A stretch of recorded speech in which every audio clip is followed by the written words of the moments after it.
Hello students, स्वागत है आपका आज की इस वीडियो में। आप देख रहे हैं आपका अपना यूट्यूब चैनल स्टडी ऑन। सो बच्चों, आज की इस वीडियो में हम आपको छिंदवाड़ा विश्वविद्यालय के बीएससी फर्स्ट ईयर के जी हाँ जो ओपन बुक एग्ज़ाम चल रही है आपका फर्स्ट फिजिक्स का जी हाँ फिजिक्स का फर्स्ट पेपर का फुल सॉल्यूशन इस वीडियो में हम प्रोवाइड करने वाले हैं बीएससी फर्स्ट ईयर वालों के लिए। जी हाँ, तो इस वीडियो को लास्ट तक ज़रूर देखिए, एंड तक। और साथ ही हम स्टूडेंट्स आपको इस वीडियो में बताने वाले हैं कि आप इसका पीडीएफ कैसे डाउनलोड कर सकते हैं। तो देखिए वीडियो में एंड तक बने, और साथ ही स्टूडेंट्स आपके जो है पेपर के सॉल्यूशन हमारे इस चैनल पर अपलोड किए जा रहे हैं। तो जो पेपर के सॉल्यूशन अपलोड हो चुके हैं उन्हें देखने के लिए आप नीचे वीडियो के कमेंट बॉक्स में पिंड कमेंट बॉक्स में जाकर आप जो सभी पेपर के सॉल्यूशन देख सकते हैं। तो चलिए बच्चों, वीडियो शुरू कर लेते हैं। और आगे हम जो है देखिए आपका ये बीएससी का फर्स्ट ईयर का फिजिक्स का फर्स्ट पेपर है। तो देखिए पहले हम पूरा क्वेश्चन देख लेते हैं, इसके बाद हम इसका आंसर आपको प्रोवाइड करवाएंगे।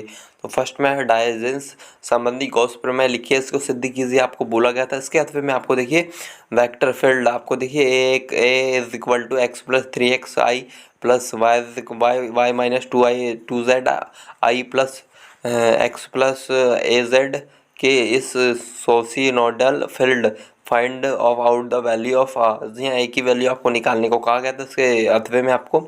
इसके बाद देखिए आपका दूसरा स्टूडेंट्स आपको देखिए कैरियोलस बल की व्याख्या करने को आपको कहा गया था, और इसके दो आपको अनुप्रयोग लिखने थे। इसके बाद स्टूडेंट्स इसके अथवे में आपको केपलर के ग्रहों की गति संबंधी नियम को लिखना था और इसे सिद्ध करना था, डी इसको समानुपाती ए क्यूब। जी हाँ, इसके आगे आपको स्टूडेंट्स लिखना था क्वेश्चन नंबर 3। तो देखिए 3 का आंसर देखिए 3 में आपको देखिए संसंजक बलों के आधार पर पृष्ठ तनाव की व्याख्या करने को कहा गया था। इसके स्टूडेंट्स आपको रेनॉल्ड्स संख्या क्या है इसकी उपयोगिता को लिखने को कहा गया था। साथ ही स्टूडेंट्स आपको जो कि चौथे में आपको जड़त्व आघूर्ण संबंधी समांतर अक्ष प्रमेय लिखिए, इसे सिद्ध करने को कहा गया था। साथ ही इसको देखिए दंड पिंड की संबंध की गति से यूलर समीकरण निगमित करने को आपको कहा गया था।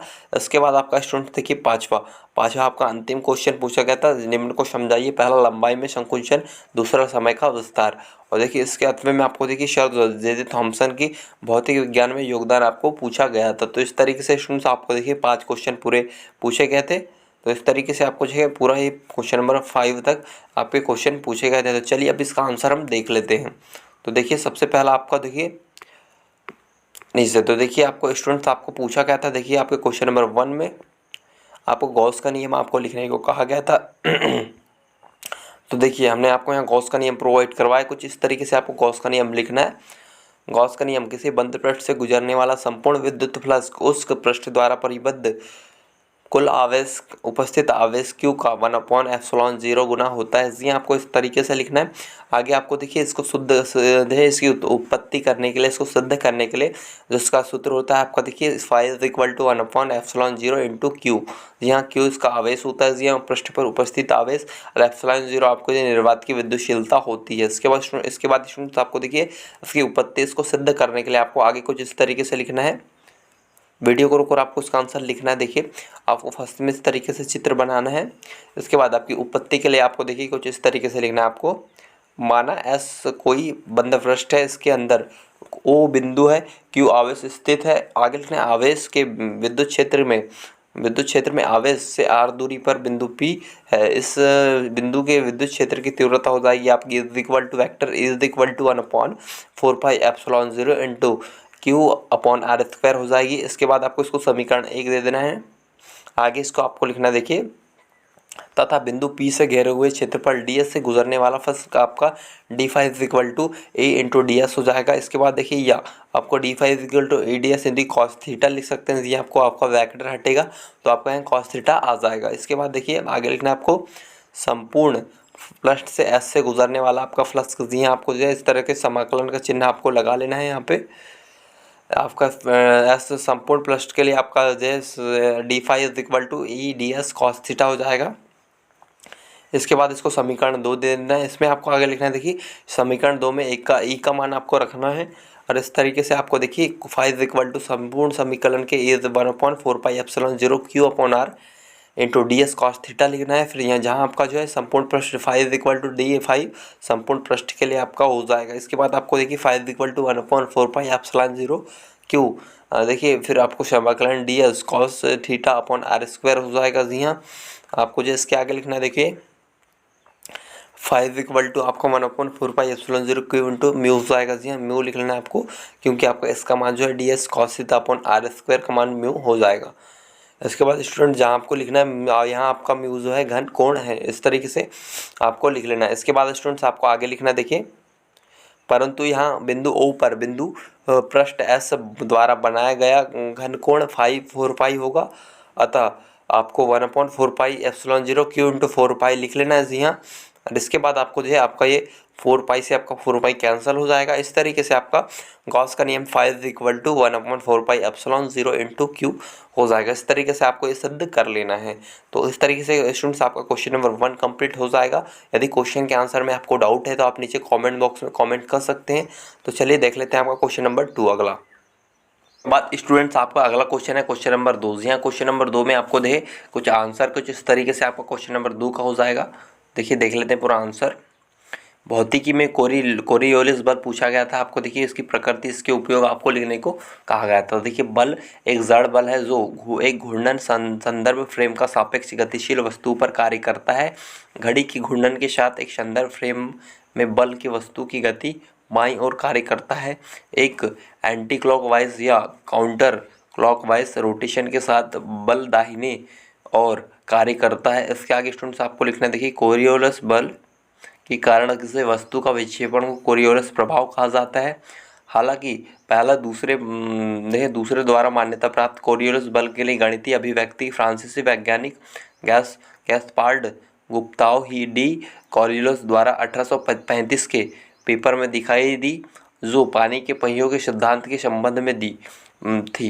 इसके बाद लिखना है आपको 20वीं शताब्दी की शुरुआत में मौसम विज्ञान के संबंध में कोरियोलिस बल का शब्द का उपयोग शुरू हुआ। जी आपको 20वीं शताब्दी में इसका जो है आपको प्रारंभ हुआ। इस तरीके से लिखना है। आगे आपको स्टूडेंट्स आपको लिखना है, देखिए कोरियोलिस प्रभाव शब्द के लोकप्रिय गैर तकनीकी उपयोग में घुमावदार संदर्भ फ्रेम लगभग हमेशा पृथ्वी है, क्योंकि पृथ्वी स्पिन पृथ्वी की जड़ों परिवेक्ष और कोरियोलिस बल के लिए ऑब्जेक्ट की गति की तरह सही विश्लेषण करने की आवश्यकता होती है। इसके आगे स्टूडेंट्स आपको लिखना है, देखिए पृथ्वी प्रतिदिन एक घूर्णन को पूरा करती है, इसलिए रोज़मर्रा की वस्तुओं की गति के लिए कोरियोलिस बल आमतौर पर अन्य बलों की तुलना में काफ़ी छोटा होता है। इसके प्रभाव आमतौर पर बड़ी दूरी और लंबी अवधि के दौरान होने वाली गति के लिए ध्यान देने योग्य होते हैं, जैसे वायुमंडल में बड़े पैमाने पर आंदोलन या समुद्र में पानी। इस तरह की गति की सतह से बाधित है, इसलिए कोरियोलिस बल का क्षैतिज घटक आमतौर पर महत्वपूर्ण है।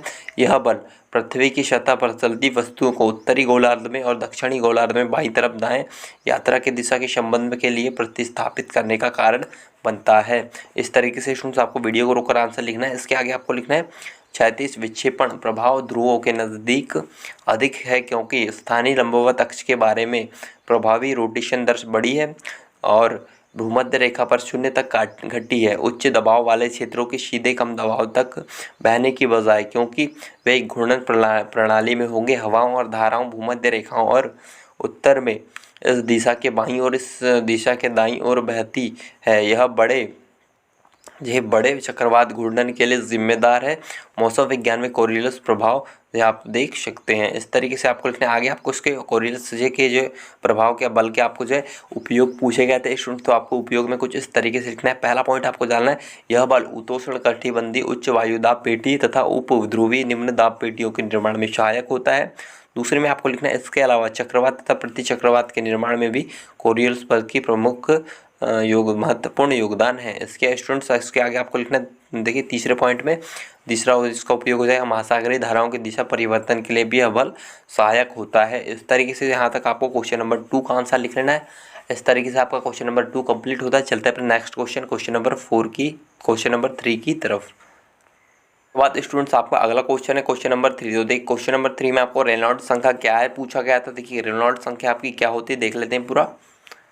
तो देखिए रेनॉल्ड्स संख्या द्रव्य यांत्रिक से संबंधित के आयाम रहित संख्या है। एक तरल पदार्थ पर काम करने वाली ताकतों को संरक्षित करने के लिए उपयोग की जाने वाली सबसे महत्वपूर्ण विशेषताओं में से एक है और इसके मूल आधार पर एक तरल पदार्थ की अशांति और अशांति का निर्धारण किया जाता है। पदनाम का नाम ओशबोर्न रेनॉल्ड के लिए रखा गया है। जिन्होंने 19वीं और 20वीं शताब्दी की शुरुआत में द्रव यांत्रिकी में कई अग्रणी अध्ययन किए थे। आगे आपको लिखना है, देखिए मात्रा में भिन्नताएं मूडी चार्ट के एक अक्ष पर रखी जाती है, जो द्रव यांत्रिकों में अधिक उपयोगी ग्राफ में से एक है। इसके आगे स्टूडेंट्स आपको आंसर कुछ इस तरीके से लिखना है। लामिना और अशांत प्रवाह के नाम से आम उदाहरण एक सिंक में पाया जाता है। जब पानी पहली बार चालू होता है और बहुत तेज़ी से नहीं बहता, तो यह स्पष्ट है कि पानी के अधिकांश आंतरिक प्रवाह एक दूसरे के साथ बातचीत नहीं करते हैं। आगे आपको लिखना, देखिए एक ही दिशा में चलते यह लामिना का प्रभाव और एक काम रेनॉल्ड संख्या को इंगित करता है। जैसे ही पानी की मात्रा और घटती बढ़ती है, यह सफ़ेद हो जाता है। आंतरिक प्रवाह एक दूसरे के साथ अशांत प्रवाह में टकराने लगते हैं, जिससे पानी की धारा में हवा का संचार होता है। इसके आगे स्टूडेंट्स आपको लिखना है, अवधारणा का एक अन्य उदाहरण पदार्थ के माध्यम से आगे बढ़ने वाली वस्तु कल्पना करना है। जितनी तेजी से वस्तु चलती है उतनी ही तरल, और जितनी बार वस्तु चलती है उतनी अधिक मात्रा में द्रव प्रवाह अशांत होता है। आगे स्टूडेंट्स आपको लिखना, देखिए एक तरल पदार्थ जितना चिपचिपा होता है, उतना ही अधिक संभावना होती है कि तरल पदार्थ की मोटाई अशांत प्रवाह के खिलाफ काम करेगी। उस तरीके से आपको लिखना है। आगे आपको लिखना है रेनॉल्ड्स संख्या। देखिए रेनॉल्ड्स संख्या का उपयोग द्रव यांत्रिकी के कई अलग अलग अनुप्रयोगों में किया जाता है।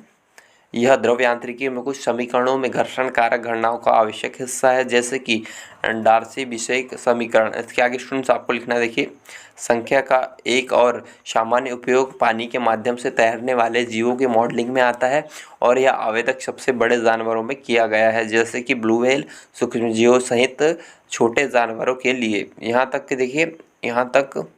कि यह एक विमान के पंखों के रूप में वस्तु के आसपास मॉडलिंग एयर फ्लो में अनुप्रयोग है। यहाँ रेनॉल्ड्स संख्या के बारे में आपको क्वेश्चन नंबर 3 का आंसर हमने यहाँ तक आपको से प्रोवाइड कर दिया है, तो आप पूरा यहाँ तक क्वेश्चन नंबर 3 का आंसर लिख सकते हैं। इसके बाद अगर आपका अगला क्वेश्चन है क्वेश्चन नंबर 4, तो चलते हैं अगले क्वेश्चन नंबर 4 की तरफ।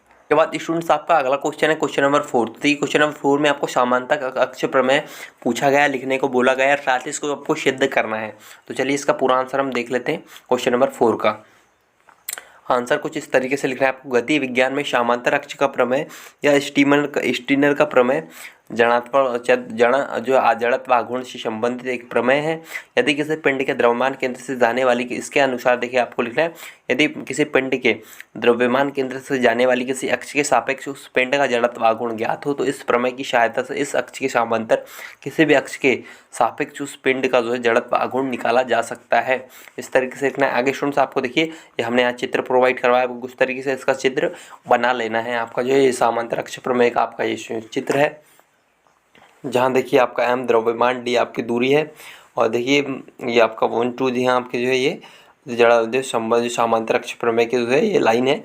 तो इस तरीके से आपको जो बना लेना का चित्र। इसके आगे आपको देखिए इसमें लिखना है आपको, देखिए माना कि ICM पिंड के द्रव्यमान केंद्र से जाने वाली किसी अक्ष सापेक्ष जड़त्व आघूर्ण है, m पिंड का द्रव्यमान है तथा d नए पुराने दिए हुए अक्षों के बीच की लंबवत दूरी है। इस तरीके से आपको लिखना है। आगे आपको लिखना है, देखिए तो नए z परितः पिंड का जड़त्व आघूर्ण निम्न समीकरण की सहायता से पाया जाता है। जी आपका इसका समीकरण हो जाएगा IZ is equal to ICM plus MD², जहाँ डी स्क्वेयर जो है दो लाइनों के बीच की दूरी है आपकी, m जो इसका द्रव्यमान, ICM जो आपको जड़त्व आघूर्ण हो जाएगा। इस तरीके से आपको स्टूडेंट्स इसका पूरा ये आपका सूत्र बन जाएगा। इसके तरीके से इसका जो है आपको लिख लेना, इसके आगे लिखना, इस समीकरण का उपयोग स्ट्रेच नियम तथा लंबवत अक्ष प्रमेय यानी के साथ करके अनेकानेक स्थितियों में जड़त्व आघूर्ण की गणना की जा सकती है।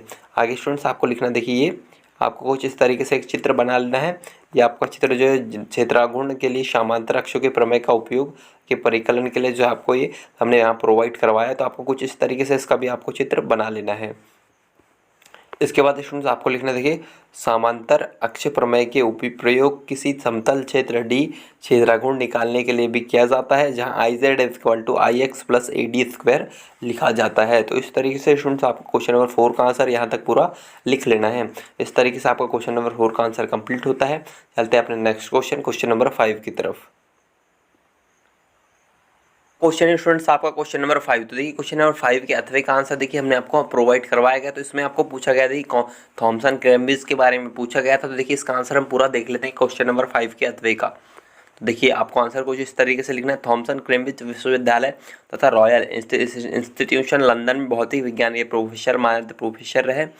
परमाणु संरचना में थॉमस की विशेष रुचि थी। मोशन ऑफ देखिए वोल्टेक्स रिंग्स पर जो है उन्होंने जो है 1974 में एडम्स पुरस्कार मिला। उसके साथ देखिए उन्होंने 1900 आपका 96 में थॉमसन अपनी नवीन खोजों से संबंधित व्याख्यान देने के लिए अमेरिका गए और साथ ही जो 1904 में पुनः जो है उन्होंने विद्युत सेल पर विश्वविद्यालय में 6 व्याख्यान देने के लिए अमेरिका गए। इस तरीके से लिखना है। आगे आपको उनका प्रारंभिक कार्य लिखना है। देखिए थॉमसन के बारे में, थॉमसन का पुरस्कार प्राप्त करने वाला कार्य वलय में चक्रण, उनका गति, उनका कार्य मतलब treatise on the motion of vortex rings है जो उनकी परमाणु संरचना में उसकी रुचि को प्रदर्शित करता है।